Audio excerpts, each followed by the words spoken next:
Во дворцах и замках Европы, начиная с IX столетия вплоть до XVII, камины выглядят монументально. Но если рассматривать их не эстетически, а технически, обнаруживается парадокс. Их конструкция больше подходит для вентиляции и охлаждения помещения, нежели чем для нагрева. И это можно объяснить не только строительной логикой. Итак, рабочий отопительный камин должен быть небольшим.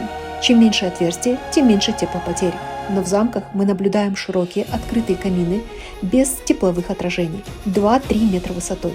Такой портал не может удерживать тепло, зато создает идеальную зону всасывания воздуха. Это профиль вытяжного канала, а не печи. Узкая высокая дымовая шахта каминов – это тип вентиляционного ствола.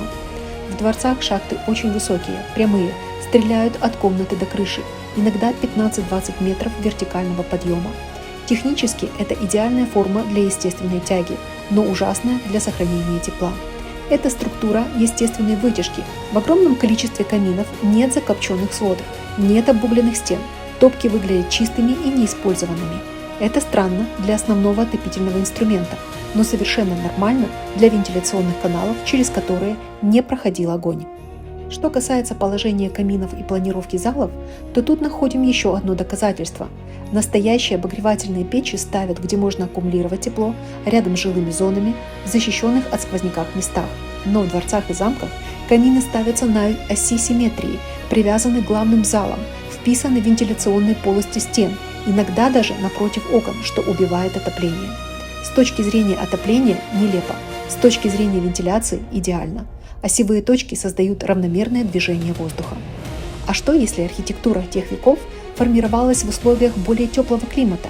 То большие открытые порталы, высокие вытяжные шахты, каменные интерьеры и постоянная циркуляция воздуха – это все логичные архитектурные решения не для согревания, а для охлаждения. Вот здесь появляется интересная, недоказанная, но совершенно логичная гипотеза. Архитектурная логика каминов кажется странной для климата тех веков, но она идеально подходит для климата, который изображен на картинах этой же эпохи. На полотнах художников Боттичелли, Тициана, Джорджоне, Микеланджело, Рафаэля, Корреджо люди почти всегда обнаженные, с минимальным прикрытием, в открытых пейзажах, без признаков холода, при идеальной мягкой температуре. Официальная история привыкла объяснять это аллегорией, античным идеалом, художественной условностью, но слишком уж массовым и системным является этот визуальный код, чтобы его игнорировать. Ведь все эти художники жили в разное время, в разных городах, работали для разных заказчиков, но изображали тела одинаково, обнаженные в мягком теплом климате без страха холода.